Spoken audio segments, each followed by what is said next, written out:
I spent my entire childhood being treated like an outsider in my own home. Now my dad wants me to pretend his wife's kids are my family, and I'm done playing along. I was only 5 years old when my dad married Ellen. Back then, I didn't fully understand what marriage really meant. All I knew was that I was going to have a new mom and, apparently, a bunch of brothers and sisters. Ellen was a widow, and she had 5 kids of her own. 4 of them were already in their late teens or 20s, practically adults. The youngest, though, was 7, just 2 years older than me. My own mom had walked out when I was 3. She just disappeared from my life. No calls, no visits, no birthday cards. She was gone. So when my dad told me he was getting married again, I thought maybe, just maybe, I'd finally have that missing piece, a real mom, a bigger family, maybe even a brother I could play with. I remember feeling a mix of nervousness and excitement the day we all moved into the same house. That excitement didn't last long. From the very start, Ellen didn't really try to fill a motherly role in my life. She wasn't mean, exactly, but she kept her distance. It was more like I was just there, not her kid, not really part of her world. And her children? Well, they made it very clear that I wasn't part of theirs either. The one I had the most hope for was her youngest son, the one who was closest to my age. For the first couple of weeks, I tried everything I could to connect with him. I'd bring my toys over and ask if he wanted to play. Sometimes I'd just sit next to him and start talking about cartoons or school. But every single time, he would either move away or tell me flat out, go away. He wouldn't even look at me most of the time, and there were days when he refused to answer me at all. I didn't understand why. I was just a kid. I thought if I kept trying, eventually he'd warm up to me. But instead, the wall between us just grew higher. The older kids were even worse. They treated me like I didn't exist, unless they were making sure I knew I wasn't included in whatever they were doing. They would come over to visit their little brother, bring him toys, candy, even take him out for ice cream or to see movies. They'd make it a big event, and I'd just be there, watching, hoping someone might turn to me and say, hey, you can come too. Sometimes my dad would ask them to take me along, and that's when it got ugly. They'd get annoyed and tell me to my face, you're not our brother. We don't have to take you anywhere. And then, in this almost rehearsed tone, they'd tell me not to get upset so that dad wouldn't ask them again next time. As if my feelings were just an inconvenience to be managed. Holidays were the worst. Christmas morning, Easter, birthdays, all the times that were supposed to be about family. They'd all come over for their little brother, give him gifts, sit around laughing together, and completely ignore me. Sometimes they'd make snide comments about how I was ruining things just by being in the room. I would sit there, try not to cry, while my dad did his best to keep me distracted. He'd give me extra presents, try to make jokes, take me out for a bit after they left. But no matter what he did, it couldn't change the fact that in my own home, I was an outsider. The thing is, when you're a kid, you can't really escape that. I didn't have any other family to run to. There was no grandma or aunt's house to retreat to when things got bad. I just had to sit there and take it day after day, year after year. I learned to keep my distance when their visits were coming.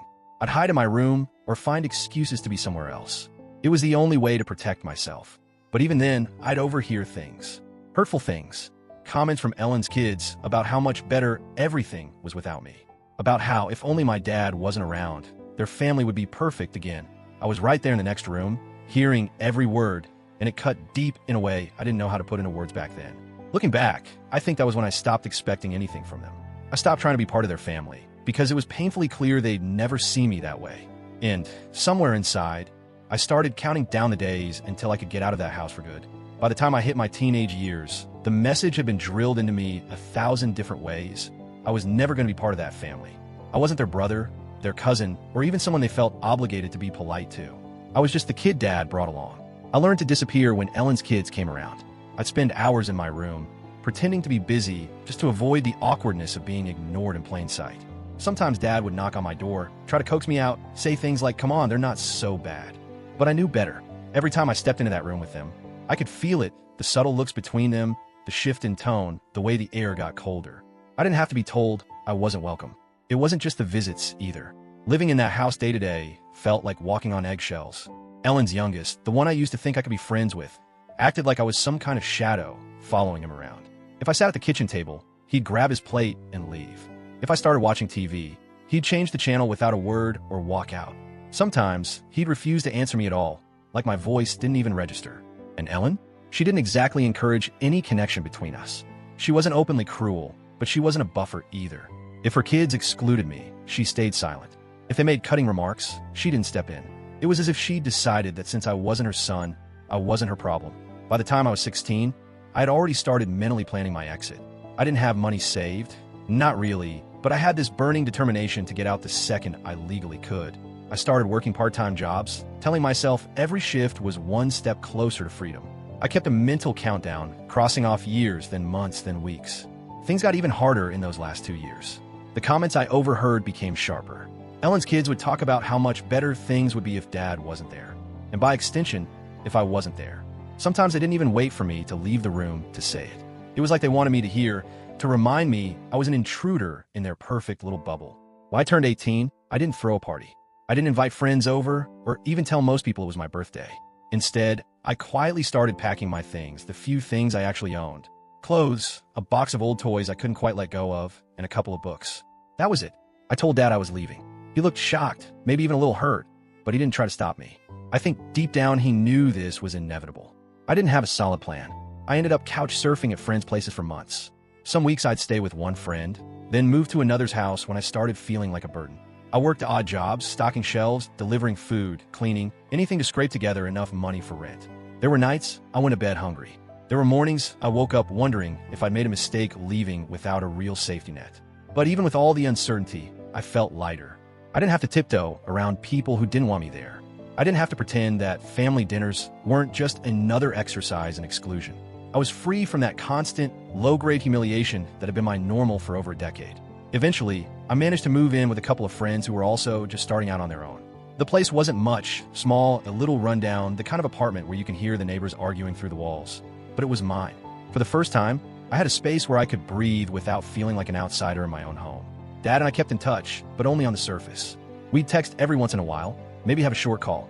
I avoided anything that might pull me back into Ellen's orbit. I didn't go to birthdays, holidays, or family events. I thought I made it clear enough that I wanted no part in that dynamic anymore. And for a while it worked. I kept my distance. I built my own little life, piece by piece. But just when I thought I'd close that chapter for good, Dad brought up again the idea that maybe I could come back for a family dinner. That suggestion was the spark that would reignite everything I'd tried so hard to bury. It had been almost 2 years since I'd left my dad's house when the text came through. It was short and casual, like it was no big deal. Hey, there's a family dinner this weekend. You should come. Ellen's kids will be there, plus some of her family. It'll be nice to see you. I stared at my phone for a while, unsure whether to laugh or get angry. A family dinner. That word, family, hit me in a way I didn't expect. My dad had been there all those years. He had seen how they treated me. He had heard some of the comments. He knew I spent birthdays and holidays in my room just to avoid the constant reminder that I wasn't welcome. And now, after all that, he wanted me to sit at a table with them and pretend everything was fine? I texted back. They're not my family, and I wouldn't be welcome there, so no. He called me almost immediately. His voice had that disappointed edge, the one he used when he thought I was overreacting. Come on, he said. We might not get along all the time, but we are family. You got to stop holding on to the past. I felt my chest tighten. The past. I repeated. Dad, it wasn't just the past. It was my entire childhood. It's who they are, and who they've always been to me. Strangers at best, bullies at worst. You can't just ask me to forget that. There was a long pause. Then he said, I made sure you didn't miss out on stuff. I took care of you. I did what I could. That was when the dam broke. Dad, you think giving me extra presents or taking me out sometimes made up for being completely rejected in my own home? You think that's enough to balance out years of being told I wasn't a brother, of hearing them say everything would be better if you were gone? That's not something you fix with a trip to McDonald's. His tone hardened. It's not fair to blame me for all of it. I stayed because I thought it was the best thing for you. And there it was, the thing I've been holding back for years. No, Dad. You stayed because you wanted to. You stayed knowing exactly how they treated me. You stayed knowing I was miserable. You made that choice for yourself, not for me. And now you want me to sit there and play along, pretend we're something we never were? I'm not doing that. He went quiet. I could hear him breathing on the other end, like he was trying to figure out what to say next. Finally, he said, they're not perfect, but they're still your family. They're not, I said flatly. Family is supposed to care about you, accept you, make you feel like you belong. I never had that with them, and I'm not going to pretend I did just to make a dinner less awkward for you. That ended the call. No yelling, no dramatic hang up, just silence and a click. Afterward, I sat there staring at my phone, my hands shaking. It wasn't the first time I told him how I felt, but it was the first time I said it without softening it, without trying to make it easier for him to hear. And I realized something in that moment. I wasn't just saying no to the dinner. I was saying no to the whole idea that I owed them a relationship just because of a marriage certificate. It's been a while since that conversation, and we still talk, but it's surface level now. Whether work, small talk. He hasn't brought up Ellen or her kids since. Maybe he finally understands, or maybe he's just avoiding the subject because he knows I won't bend. I don't hate him. I don't even hate them, not really. But I know my boundaries now, and I know what I'm willing to put myself through. And going back into that house, sitting at that table, pretending that the years of exclusion never happened, that's not something I'll ever do again. Some people say you can't choose your family. I disagree. Blood, marriage, those are legal ties, not emotional ones. The people I consider family now are the friends who gave me a couch to sleep on when I had nowhere else to go, the ones who check in on me because they care, not because they feel obligated. And as far as Ellen's family goes, they were never mine to begin with. After that phone call with my dad, something shifted. It wasn't dramatic. There wasn't a screaming match, no final I'm done moment, but the air between us felt different. For the first time, I think he realized I wasn't just being stubborn or bitter. I was done pretending. We still talk, but our conversations are thin. They skim the surface. We stick to safe topics: work, the weather, the occasional story about something funny he saw on TV. He doesn't ask about my living situation anymore, and I don't ask about Ellen or her kids. It's like we've silently agreed to keep that part of our lives in separate boxes. I'd be lying if I said I never thought about what it could have been, what my childhood might have looked like if Ellen's family had even tried to make room for me. I imagine birthday parties where I wasn't sitting alone in my room, holidays where I wasn't just that other kid. I imagine having a brother close to my age, someone to play with, to grow up alongside. That's the version of my life I used to dream about when I was little. But those moments never came, and they never will. And the truth is, holding on to that fantasy for too long was just another way of hurting myself. I've learned that acceptance isn't about saying what happened was okay. It's about acknowledging that it happened, that it shaped me, and that I can't change it. What I can change is the people I let into my life now. I built a different kind of family, one made up of friends who were there when I had nothing. They gave me their couches to sleep on, share their food, and listen when I needed a vent at 2 a.m. They didn't know me anything, but they showed up anyway. That's family to me now. I've also learned a lot about boundaries. I used to think that if I just tried harder, if I was friendlier, more patient, more forgiving, maybe I could force a relationship to work. But now I see that relationships can't be one-sided. If the other person has no interest in meeting you halfway, all you're doing is walking yourself to the edge of exhaustion. Setting boundaries with my dad was one of the hardest things I've ever done. There's still a part of me that wants to make him proud, to avoid disappointing him. But I can't sacrifice my own well-being just to make a dinner less awkward for him. If that means he sees me as distant, so be it. I'd rather be distant than resentful. People sometimes ask me if I'd ever consider forgiving Ellen's kids, if I'd ever try again for the sake of keeping the peace. I don't know if forgive is the right word. I don't wake up every day angry at them, but I also don't feel any need to let them back into my life. We're not family, and we never were. They made that choice a long time ago. Do I wish things had been different? Absolutely. But I also know that if I'd stayed in that environment, I would have shrunk into myself even more. I might have started believing that being excluded and dismissed was just how life worked. Leaving at 18, even without a plan, was terrifying, but it was also the first real decision I made for me. Now, when I think about the word family, it's not tied to blood or legal paperwork. It's tied to effort, respect, and mutual care.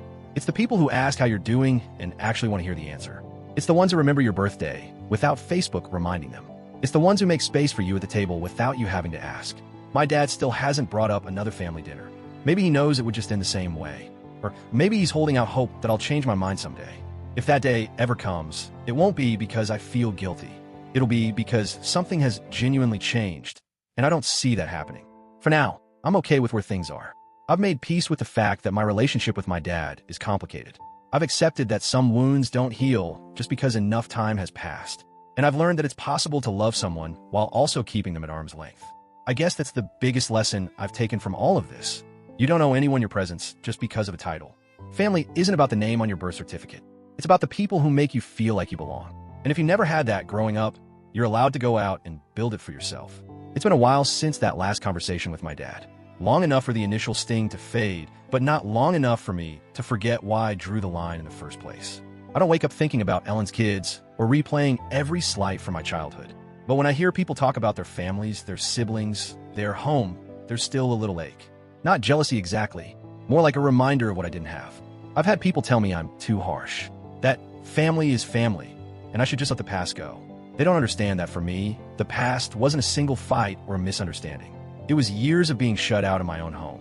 It was being told outright that I didn't belong, that I wasn't one of them, that things would be better if my dad and I just disappeared.